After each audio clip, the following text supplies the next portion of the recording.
Control of the Strait of Hormuz has returned to its previous state. በፋርስ ባህረ ሰላጤው ጦርነት መዘዝ በተከሰተው የዓለም ነዳጅ ገበያ አለመረጋጋት ለከባድ ቀውስ የተዳረገችው Oil prices surged, shipping froze. ሆርሙዝ በተዘጋ ወይም ባብል መንደብ በታነቀ ቁጥር ዜጎቻቸው በነዳጅና ጋዝ ድርቅ ይቀጣሉ። የኢራን ጦርነት ሲቀሰቀስ በነዳጅ ጥም ተመታለች። የሆርሙዝ ሰርጥ ሲዘጋ ያልተፈታ እንቆቅልሽ ሆኖ ቀጥሏል። የአፍሪካ ሀገራት በየቀኑ በድምሩ 10 ሚሊዮን በርሜል ድፍድፍ ነዳጅ ዘይት ያወጣሉ። የአፍሪካ ሀገራት በሙሉ ተደምረው የሚጠቀሙት ነዳጅ ፍጆታ ከ4 ሚሊዮን በርሜል አይበልጥም። በዚህ ስሌት መሰረት አፍሪካ የራሷን ፍጆታ ሸፍና ለዓለም ገበያ ትተርፋለች። አንዳንድ ምንጮች የሚጠቅሱት 7 እና 8 ሚሊዮን በርሜል ዕለታዊ አቅርቦትም ቢሆን ከሚያስፈልጋት በላይ ነው። ነገር ግን ስለምን በነዳጅ እጥረት ተቸገረች የሚለው ብዙዎችን ያጠይቃል። አህጉሪቱ ለዓለም ገበያ የሚተርፍ ድፍድፍ ነዳጅ እያላት መጠማቷ ትልቅ እንቆቅልሽ ነው። ይህ የሆነው ግን ያለ ምክንያት አይደለም። አህጉሪቱ በየቀኑ ቆፍራና መጣ የምታወጣውን ነዳጅ በቅጡ የማጣራት አቅም አልገነባችም። ከእርሷ ከሚያፈራው ነዳጅ አጣርታ ለገበያ የምታቀርበው ከ2 በመቶ ያንሳል። ድፍድፍ ወደ ውጭ ከመላክ በዘለለ የተትረፈረፈው ነዳጅ ራሷን አላስቻላትም። ለዚህም ነው በፋርስ ባህረ ሰላጤው ጦርነት መዘዝ በተከሰተው የዓለም ነዳጅ ገበያ አለመረጋጋት ለከባድ ቀውስ የተዳረገችው። አፍሪካ መቼ ነው ከጥገኝነት የምትላቀቀው? አፍሪካ ነዳጅ ከመጠማት የምትድነው እንዴት ነው? ያልተፈታ እንቆቅልሽ ሆኖ ቀጥሏል። የአፍሪካን ተፈጥሯዊ አቅም አብዱሰመድ መሐመድ አስቃኛችኋለሁ።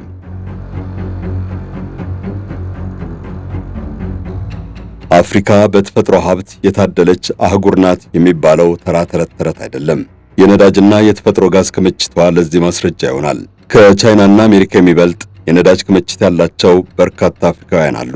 በቀዳሚነት የምትጠቀሰው ሊቢያ 50 ቢሊዮን በርሜል ድፍድፍ ነዳጅ በከርሰ ምድሯ ይዛለች። ሁለተኛ ደረጃ ላይ የምትገኘው ናይጄሪያ ክምችት 37 ቢሊዮን በርሜል ይደርሳል። የአልጄሪያ ከ12 ቢሊዮን በርሜል ይበልጣል። አንጎላ 7.7፣ ሱዳን 5፣ ደቡብ ሱዳን 3.75፣ ግብጽ 3.3፣ ኮንጎ ኪንሻሳ 3 ገደማ፣ ዩጋንዳ 2.5፣ ጋቦን 2 ቢሊዮን በርሜል ነዳጅ አምቀው እስከ 10ኛ ደረጃ ተደርድረዋል። ይህ በቀን 4 ሚሊዮን በርሜል ነዳጅ ለምትጠቀም አህጉር ቀላል ሀብት አይደለም። አፍሪካ በተፈጥሮ ጋዝ ክምችትም የታደለች ናት። 18 ትሪሊዮን ሜትር ኪዩብ ሀብት በከርሰ ምድሯ እንዳቆረች የዓለም አቀፉ የጋዝ አቅርቦት ህብረት መረጃ ያመለክታል። በቅርብ ጊዜ እንደውም ተጨማሪ 5 ቢሊዮን ሜትር ኪዩብ ጋዝ እንዳላት ተረጋግጧል። ይህ የጋዝ ክምችት የዓለምን 8.8 በመቶ ድርሻ መያዟን ያሳያል። ናይጄሪያ 6፣ አልጄሪያ 4.5፣ ሞዛምቢክ 3፣ ግብጽ 2.2፣ ሊቢያ 1.5 ቢሊዮን ሜትር ኪዩብ የተፈጥሮ ጋዝ ክምችት በመያዝ ከ1 እስከ 5ኛ ደረጃ ላይ ተቀምጠዋል። አፍሪካ ነዳጅና የተፈጥሮ ጋዝ ቢቸግራት እንኳ ለክፉ ቀን የሚሆን የኃይል አማራጭ ሞልቷታል። የድንጋይ ከሰል ተትረፍርፏል። ከ10 የከሰል ማዕድን ሀብታም ሀገራት ቀዳሚዋ ደቡብ አፍሪካ ናት። ክምችቷ 10 ቢሊዮን ሜትር ኪዩብ ይጠጋል። በዓለም 12ኛ ደረጃ ላይ ተቀምጣለች። ናይጄሪያ በ2.1 ቢሊዮን ሜትር ኪዩብ ከአፍሪካ ሁለተኛ፣ ከዓለም 32ኛ ናት። ሞዛምቢክን በአፍሪካ 3ኛ፣ በዓለም 33ኛ እንድትሆን ያስቻላት 1.7 ቢሊዮን ሜትር ኪዩብ ክምችት ነው። የአፍሪካ አራተኛዋ ሀገር ቦትስዋና በ1.6 ቢሊዮን ሜትር ኪዩብ ለዓለም 34ኛ ናት። እስከ 10 የተደረደሩት ታንዛኒያ፣ ኮንጎ ኪንሻሳ፣ ዛምቢያ፣ ዩጋንዳ፣ ዚምባብዌና ናሚቢያ በዓለም በ37 እና 56ኛ ደረጃ መካከል ይሰለፋሉ።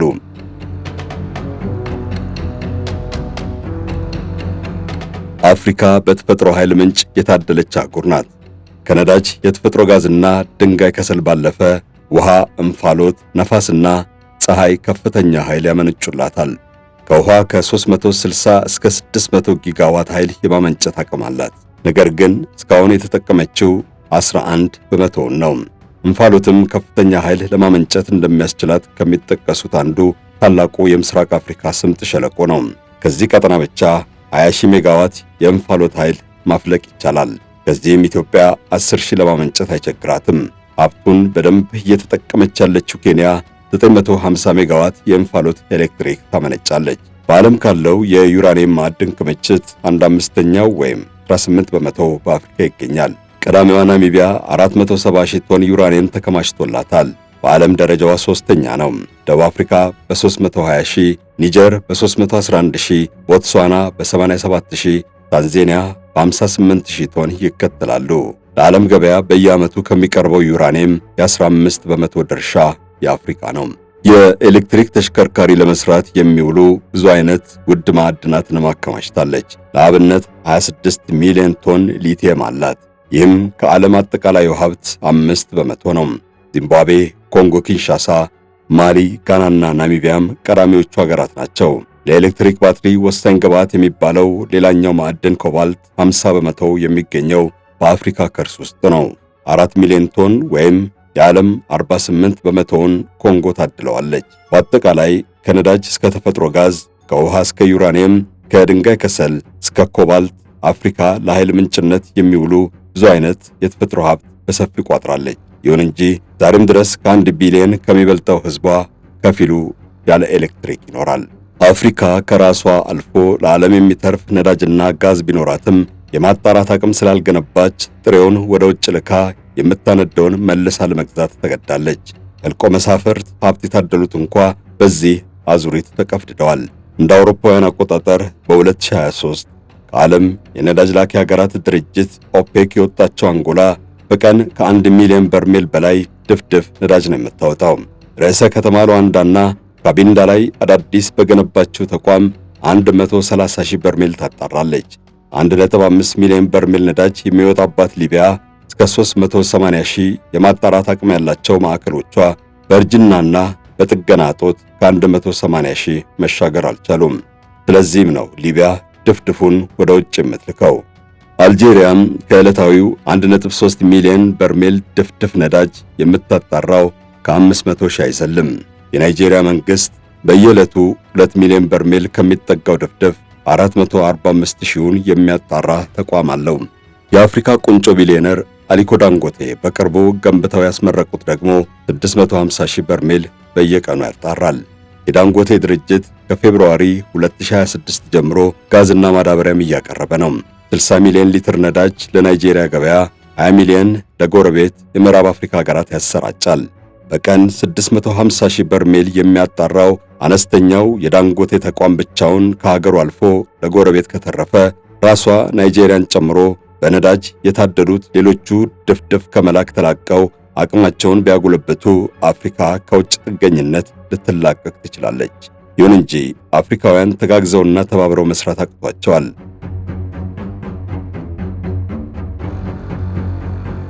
እናም ኢራን የሆርሙዝን ሰርጥ በዘጋች ማግስት ነዳጅ ያላቸውም የሌላቸውም የአፍሪካ ሀገራት ችግር ውስጥ ገብተዋል። የቀይ ባህር መተላለፊያ ወይም ስዌዝ ቦይ ላይ አንዳች ኮሽታ ሲፈጠር አፍሪካውያን በኃይል አቅርቦት ይፈተናሉ። የሚያወጡትን ድፍድፍ በርካሽ ለውጭ ገበያ እየሸጡ በውድ የተጣራውን የሚያስገቡ ሞኝና ተላላ መንግስታት በርካታ ናቸው። የዩክሬን ጦርነት እንደተቀሰቀሰ በስንዴ በማዳበሪያና በነዳጅ እጥረት ከገጠማቸው ቀውስ እንኳ አልተማሩም። ኢራናውያን የሆርሙዝን ሰርጥ ስለዘጉ አያሌ የአፍሪካ ሀገራት ከተሞች ጨለማ ውጧቸው ያድራሉ። ቀንም ቢሆን መንገዶቻቸው የመኪና እንቅስቃሴ ርቋቸው ጭር ብለው ይውላሉ። ነዳጅ ተሸክማና ነዳጅ ላይ ተኝታ ሙሉ ለሙሉ ራሷን ፋርስ ባህረ ሰላጤ ጥገኛ ያደረገችው አፍሪካ የኢራን ጦርነት እንዲቆም መጸለይ ብቸኛ ምርጫዋ ሆኗል። በአፍሪካ ሀገራት መካከል እርስ በርስ የተሳሰረ ንግድም ሆነ መሰረተ ልማት በቅጡ አለመኖሩ ዋና ችግር ነው። ለምሳሌ ኬንያ 560 ሚሊዮን በርሜል ነዳጅ በቱርካና ሐይቅ አቅራቢያ እንዳላት ከ14 ዓመታት በፊት ቢረጋገጥም አውጥታ ለመጠቀም አልቻለችም። ፓሎ ኦይል የተባለው ኩባንያ በቱርካና ደቡብ ሮኪቻር አካባቢ የቆፈራቸው 40 ጉድጓዶች አፋቸው እንደተከፈተ ተቀምጠዋል። በፊት ታሎ ኦይል 50 በመቶ፣ ቶታል 25 በመቶ፣ የካናዳ አፍሪካ ኦይል 25 በመቶ ድርሻ ይዘው ሊያለሙት መዘጋጀታቸው እንደተሰማ ይወሳል። የልማት ሥራው ዓላማ ድፍድፉን ለዓለም ገበያ ማቅረብ ነበር። ከተገኘበት ቦታ እስከ ወደብ 3.5 ቢሊዮን ዶላር በማፍሰስ 895 ኪሎ ሜትር የሚረዝም ቧንቧ መዘርጋት ይጠይቃል። ገንዘቡ በጣም ብዙ ነው። 560 ሚሊዮን በርሜል ክምችት ከሌሎች ሀገራት ጋር ሲወዳደር በጣም አነስተኛ በመሆኑ መለስተኛ ማጣሪያ ተገንብቶ ለሀገር ውስጥ ፍጆታ ቢውል እንደሚሻል ማንም አላስበውም። ከኬንያ እኩል ዩጋንዳም በአልበርታ ሐይቅ አካባቢ የነዳጅ ክምችት አግኝታለች። ሁለቱ ጎረቤታሞች በጋራ መዋዕለ ንዋይ በማፍሰስ በአንድ የቧንቧ መስመር በኬንያ ወደብ በኩል ነዳጃቸውን ልከው ቢጠቀሙ እንደሚያዋጣ ተነግሯል። የኬንያ መንግስት ግን አልተስማማም። ስለዚህ ዩጋንዳውያን ወደ ታንዛኒያ ፊታቸውን አዞሩ። አሁን ዩጋንዳ በታንዛኒያ ወደብ በኩል ድፍድፍ ትልካለች። ኬንያ ግን አውጥቶ መጠቀምም ሆነ በጋራ መላክ ሳይሆንላት ቀርቷል። የኢራን ጦርነት ሲቀሰቀስ ኬንያ በነዳጅ ጥም ተመታለች። ኢትዮጵያ 97 በመቶ ከአረብ ሀገሮች በሚገዛ ነዳጅ ላይ ጥገኛ ናት። በአጼ ኃይለ ሥላሴ ዘመን በሶቪየት ኅብረት ድጋፍ አሰብ ላይ የነዳጅ ማጣሪያ ተገንብቷል።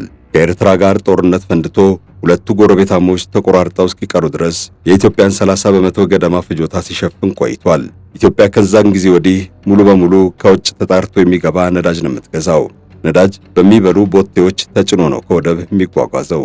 ከዚህ ቀደም ከጅቡቲ እስከ አዋሽ የነዳጅ ማስተላለፊያ ቧንቧ ለመዘርጋት የተያዘው ዕቅድም አልተተገበረም።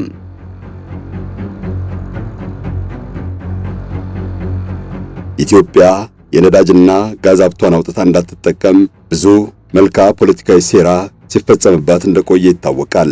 እንደ ሳዑዲ አረቢያ፣ ኢራቅና ቃጣርን የመሳሰሉ የፋርስ ባህረ ሰላጤ የጋዝና ነዳጅ ሀብት ባለቤት ሀገራት በኢትዮጵያ ጉድጓድ ከተቆፈረ የእነሱን ስቦ ጠራርጎ ስለሚወስድባቸው በረቀቀ ሴራ ሲያከላክሉ መቆየታቸው ተወርቷል። ይህ በልጅነት የሰማነው ተረት የሚመስል ታሪክ በከፊል እውነትነት አለው። የአረቦቹ ነዳጅና ጋዝ በመሬት ውስጥ ተሽሎክልኮ ወደ ኢትዮጵያ ሊመጣ ይችላል የሚለውን ጉዳይ ለስነ ምድር ምሁራን እንተወው።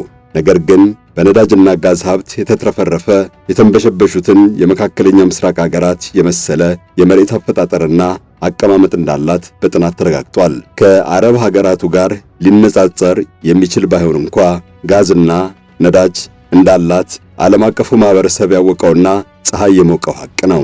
ኢትዮጵያ ከ1972 ጀምሮ ነው በነዳጅና ጋዝ ላይ ሰፊ ምርምር ያካሄደችው። እስከ 1990 ባሉት ዓመታት ተደጋጋሚ ፍለጋ ተካሂዶ የመኖሩ ምልክት ታይቷል። በኢትዮጵያ የነዳጅና ጋዝ ፍለጋ ታሪክ የኦጋዴን ሸለቆን የሚያክል በተደጋጋሚ የሚጠራ ስም ያለው ቦታ ማግኘት አይቻልም። ይህ የመሬት ክፍል በ1960ዎቹ ከመሬት የሚፈልቅ የወረዛ ዘይት ቢገኝም መንፎልፎል የጀመረው በ1920ዎቹ ነው። ከ1950 እስከ 1995 ባሉት ዓመታት በኦጋዴን ሸለቆ 43 የነዳጅና ጋዝ ጉድጓዶች ተቆፍረዋል። ከምስራቅ ሐረርጌ ደጋማ አካባቢዎች ግርጌ የሚጀምረው ይህ ሸለቆ እስከ ጎረቤት ሀገራት ድንበር የሚዘልቅ ጅረትና ተፋሰስ ይወርድበታል። በአጠቃላይ የመሬት አቀማመጡ ተመሳሳይ ነው። 135000 ስኩዌር ኪሎ ሜትር የሚሰፋው የኦጋዴን ሸለቆ የሚገኝበት የመሬት ንጣፍና አፈጣጠር ከቀይ ባህርና ከአረቢያ አልፎ ተርፎ እስከ ማዳጋስካር ይመሳሰላል። የኦጋዴን ተፋሰስ ሸለቆ 21 ክፍልፋይ አለው። ነዳጅ ይገኝበታል የሚባለው ይህ ክፍልፋይ ለተለያዩ ድርጅቶች በጨረታ እንዲሰጥ ስራውን ቀላል አድርጎታል። ነዳጅና የተፈጥሮ ጋዝ ክምችት በኢትዮጵያ በሁሉም አቅጣጫ ሊገኝ እንደሚችል ይገመታል። በደቡብ ምዕራብና ደቡብ ምስራቅ ብቻ ሳይሆን በሰሜን ምስራቅም መኖሩ ይታመናል። ከኦጋዴን ተፋሰስ በተጨማሪ ጋምቤላ፣ የኦሞ ሸለቆ፣ ወሎና አፋርን ተሻግሮ የአባይ ተፋሰስም ነዳጅና ጋዝ በከርሱ እንደሚገኝ ተስፋ ተጥሎበታል። በኦጋዴን ከምስራቅ በኩል ከወልወል ዋርዴርና አዋሬ ጀምሮ በስተምዕራብ እስከ ገናሌና በአንድ መስመር ስለሚገኙ ነው ፍለጋ የተደረገባቸው። ቀብሪ ዳርና ጎዴን ለመሳሰሉ ትልልቅ ከተሞች ቅርብ በሆኑት እንደ ቀላፎ፣ ሸላቦና ኩባን አካባቢዎች ተስፋ ሰጪ ውጤት ተገኝቷል። ከኦጋዴን ሸለቆ ደግሞ ካሉብና ሂላላ በተደጋጋሚ ተስፋ ሰጪ ውጤት አሳይቷል። የመጀመሪያው የነዳጅና ጋዝ ፍለጋ ፈቃድ ለውጭ ኩባንያ የተሰጠው በ1915 ነው። በዛ ወቅት አንደኛው የዓለም ጦርነት ጦፎ እንደነበር ይታወሳል። የውጭ ኩባንያዎች በኢትዮጵያ ነዳጅና የተፈጥሮ ጋዝ ማግኘትን አጥብቀው የፈለጉበት ምክንያት ነበር። የፍለጋ ፈቃዱ የብሪታንያና አሜሪካ ንብረት ለሆነው ለስታንዳርድ ኦይል ነው የተሰጠው። ይህ ድርጅት በሂደት የዓለሙ ግዙፉ የነዳጅ ድርጅት ኤግዞን ሞቢል አካል መሆኑ ይታወቃል።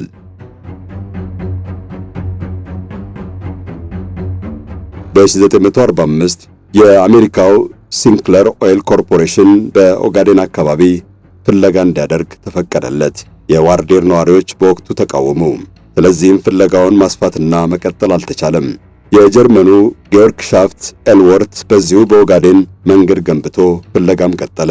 ከ1972 እስከ 1974 ባሉት ዓመታት የአሜሪካው ቴኔኮ ነዳጅ አሳሽ ድርጅት በኤልኩራን አካባቢ ጉድጓድ ቆፈረ። ይህ የመጀመሪያው ቁፋሮ ነው። በዚህ ፍለጋው 68 ሚሊዮን ኪዩቢክ ሜትር ጋዝ መገኘቱ ተረጋግጧል። በ1977፣ 78 እና 88 ሶማሊያ ከኢትዮጵያ ጋር በቀጥታም ሆነ በተላላኪ ሸማቂዎች አማካይነት ወደ ጦርነት መግባቷ ይታወሳል። በደርግ ዘመን ማለትም በ1980ዎቹ የሶቪየት ነዳጅ አሳሽ የተባለ ድርጅት በካሉብና ሂላላ 118 ቢሊዮን ኪዩቢክ ሜትር የተፈጥሮ ጋዝ ማግኘቱ ይነገራል። የኦጋዴን ነጻ አውጪ ግንባር ኦብነግ መመስረትና በቀጠናው ጥቃት ማፋፋሙ ፍለጋውን ሲያደናቅፈው ቆየ። ይህም እስከ ኢህአዴግ ዘመን ቀጥሏል። ለምሳሌ በ2007 በኦጋዴን ኦባላና አቦሌ በሚባሉ አካባቢዎች የቻይና ነዳጅ ድርጅት ሰራተኞች ጣቢያ ላይ በተፈጸመ ጥቃት ከባድ ጉዳት ደርሷል። 65 ኢትዮጵያውያንና 9 ቻይናውያን መገደላቸውም ዓለምን አነጋግሯል። የማሌዥያው ፔትሮናስ ነዳጅ ድርጅት ንዑስ ተቋራጭ ሆኖ የገባው የዞንግዩዋን ነዳጅ አሳሽ ጣቢያ ነው በኦብነግ የተጠቃው።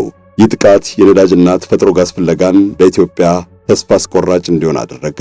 የሶማሌን ክልል አጠቃላይ ፖለቲካም የሚለውጥ ውጤት ይዞ ነው የመጣው። የፌዴራል መንግስቱም ሆነ በአቶ አብዲሌ ይመራ የነበረው የሶማሌ ክልል በዓለም አቀፍ የሰብአዊ መብት ድርጅቶች ቢወቀሱም ከዛ ወዲህ በወሰዱት እርምጃ የታጣቂዎቹ እንቅስቃሴ መዳከሙ ይነገራል። ፕሎ ነዳጅ ኢትዮጵያ የተባለ ኩባንያ በተለያየ ወቅት ወደ አገራችን ገብተው ነዳጅና ጋዝ ፈልገዋል። አንዳንዶቹ በለስ ቀንቷቸው ተጨባጭ ውጤት አግኝተዋል። ኢትዮጵያ በሂላላና ካሉብ መካከል በሚገኝ ዶሃር በሚባል ቦታ 3 ትሪሊዮን ኪዩቢክ ጫማ የተፈጥሮ ጋዝ እንዳገኘችም ይነገራል። የኢትዮጵያ የተፈጥሮ ጋዝ መጠን ከ99 ሀገራት መካከል 70ኛ ላይ ያስቀምጣታል። ይሁንና እስካሁን የተገኘው በራሱ ቀላል አይደለም። ለሀገር ውስጥ ፍጆታ ይዋል ከተባለ እንኳ ለ10 ዓመታት ያገለግላል።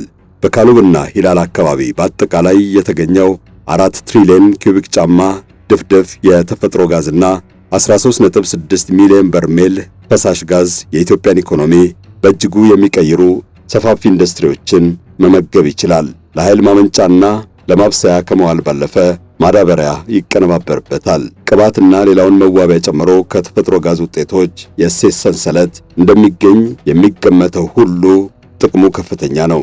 ኢትዮጵያ የነዳጅና ጋዝ ሀብቷን አውጥታ የመጠቀም ህልሟን ለማሳካት ብዙ ነው የታገለችው። የነዳጅና ጋዝ ዘርፉን አንዴ በማዕድን ሌላ ጊዜ በውሃና ኤነርጂ ስር ከማደራጀት ጀምሮ ራሱን የቻለ የሚኒስቴር መስሪያ ቤት ስም ስትሰጥም ነበር። ፍለጋውን በተለያየ ቦታ በማስፋት ደቡብ ኦሞና ጋምቤላንም አዳርሳለች።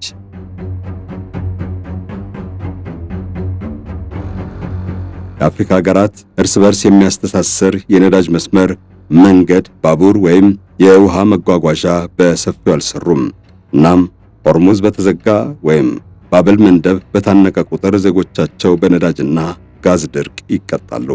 አሜሪካ በየቀኑ 30 ሚሊዮን በርሜል ነዳጅ ታቀርባለች። ዕለታዊ ፍጆታዋ 20 ሚሊዮን በርሜል ይደርሳል። ይህም በነዳጅ ራሷን ሙሉ ለሙሉ እንደቻለች የሚያመለክት ይመስላል። ይሁን እንጂ የሆርሙዝ ሰርጥ ሲዘጋ መቸገሯ ታይቷል። የዋጋ ግሽበት ለዚህ ምሳሌ ነው። ይህ የሆነው በነዳጁ አይነትና ባህሪ የተነሳ ነው። ድፍድፍ ነዳጅ በክብደቱና በድኝ ይዘቱ ይለያያል። ነዳጅ ቀላልና ከባድ ተብሎ በሁለት ይከፈላል። የድኝ ይዘቱ ደግሞ ጣፋጭና መራር የሚል ልዩነት ፈጥሯል። ከአውሮፓ፣ እስያና ፋርስ ባህረ ሰላጤ የሚወጣው ነዳጅ አይነት መራራና ከመካከለኛ እስከ ከባድ ተብሎ ይፈረጃል።